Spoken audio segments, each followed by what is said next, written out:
When was your last I gotta get the hell out of here moment? Happened a few hours ago. Was in the park with my younger brother just playing football, having nice time. Suddenly I see a man looking over in our direction. However, I can't be too sure because I don't have my glasses and I don't want to scare myself for no reason. He's carrying an orange bag, so it's easy to see him. I ignore him, and brother and I start walking around randomly, not following the path, backtracking, just not walking logically, if that makes sense, kicking the ball to each other. The last time I went to this park on the 1st, a man of the same build ethnicity followed me, so I felt myself getting paranoid. This man kept his distance, but for instance we went into the basketball area and he would come to the entrance and lean against the gate just watching us. He could go behind the trees, it was clear he knew his way around this park, and follow us, which I wouldn't notice if it wasn't for his bag. I wanted to confront him, but I was with my younger brother and didn't want to cause trouble. I wasn't really scared, but more angry and frustrated. The man suddenly starts getting braver and walking faster towards us, and so we decide to quickly run home, even though we were only out for 15 minutes. Ed, give the non-emergency line a call. The cops doing a quick drive walk by might be enough to scare him off. Probably walking in Gastown, in Vancouver, BC. My mom and I were looking for her sister missing, homeless, that whole Tez life. Dude in his 30s or so walks up to us, dressed normally, sort of business casual, and we look up and are about to say hi when he covers his eyes and starts counting down really slowly and drawn out. Nope. Big ol' nope. We backed up and he followed, eyes still covered. He got to 4 or 5 and my mom just grabbed my arm and yanked me away towards people. The downtown east side of Vancouver is something else. A really tight-knit family of homeless, mentally ill, possible drug-using men and women. Many by choice, but not all. My nanny used to live in a sort of hotel there, so I know it well, but that rattled me. Oh yeah, some of my favorite places downtown are right by waterfront, but I know if I turn down the wrong street it'll get super sketchy real fast. One time a friend and I got turned around trying to get to a play. He told me he knew how to get there but didn't, and did the man thing of refusing to ask for directions, and ended up going down streets filled with homeless people that had we gone the right way we would have avoided. Luckily he was already a good 6 feet tall in grade 10, but I was straight up clinging to his arm the whole walk.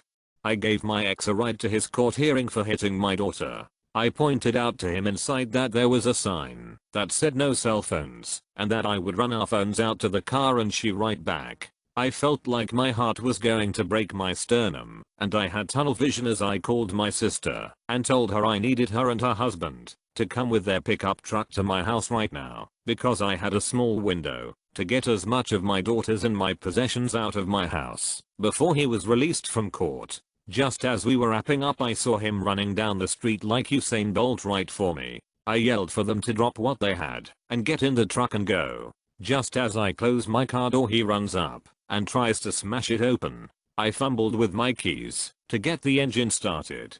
He then stands in front of my car blocking my path. I dismissed my burning desire to run him over and threw it in reverse and smashed the gas pedal down the block to the next street. I'd like to say things got better after that, but that was just the beginning of the worst year of my life. Now I'm past all of that and living a better life. I'm glad you got out safely. I hope everything only gets better for you.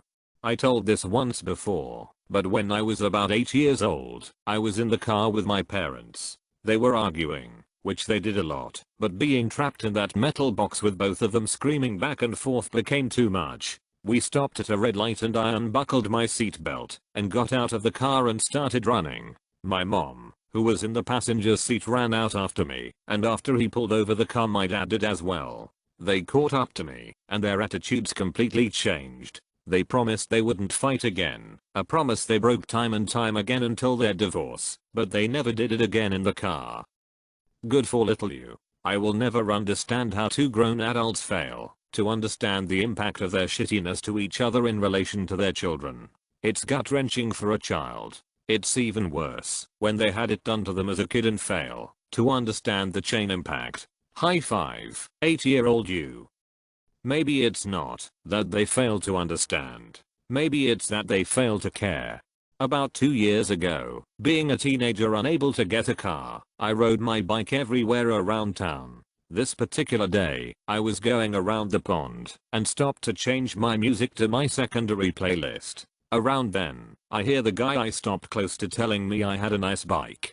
I take it my earbuds and tell him thanks. Then, as I start walking with it, he asks if he can get on and try riding around for a bit. Now, this was a relatively expensive bike I got for my birthday, and I'll let him know that. Come on man, just for a minute. He was following behind me as I walked next to my bike at this point. I felt really uncomfortable as he kept insisting. I decided I had to leave and pulled out my phone, played a ringtone noise, and picked it up like I was receiving a call. It turned out that I had to go. Might have been looking at it too carefully, but I was fully convinced he was trying to steal my bike. My sister was beginning to berate me for running away from my problems and not taking her help, despite having spent the last year of my life in therapy and desperately trying to sort myself out. I tried to walk away from her and calmly collect my things. I put my backpack on and turned towards the door. My sister, who has at least 150 pounds on me, grabbed the handle on the top of the backpack and yanked me backwards. She screamed at me while I cried on the ground. She pushed me into their sliding mirror closet door, shattering it. I figured out to ditch the backpack after she yanked me back to the ground a couple more times and ran like an Olympic hurdler out of the kitchen, through the backyard, and over the fence. I didn't stop running until I couldn't run because I was dry heaving. Needless to say, she is dead to me. My family drove down to the US from Canada one summer for a road trip. I don't even remember to where. We passed through this one town and needed to stop to get gas. We stopped at the first gas station we pass in town. It was a bit run down and there wasn't an obvious sign as to how much gas was, but I think we figured that gas was gas. My dad gets out and goes over to the black guys sitting out front and asks how much gas was. One of the guys responded, nice as can be, that we should go to the gas station down the street past the arches. We shrug our shoulders and take his suggestion. It didn't click in my head until later. The arches meant past the McDonald's. He was telling us that this was the bad part of town and politely telling us we should probably go to the white part of town, down the street.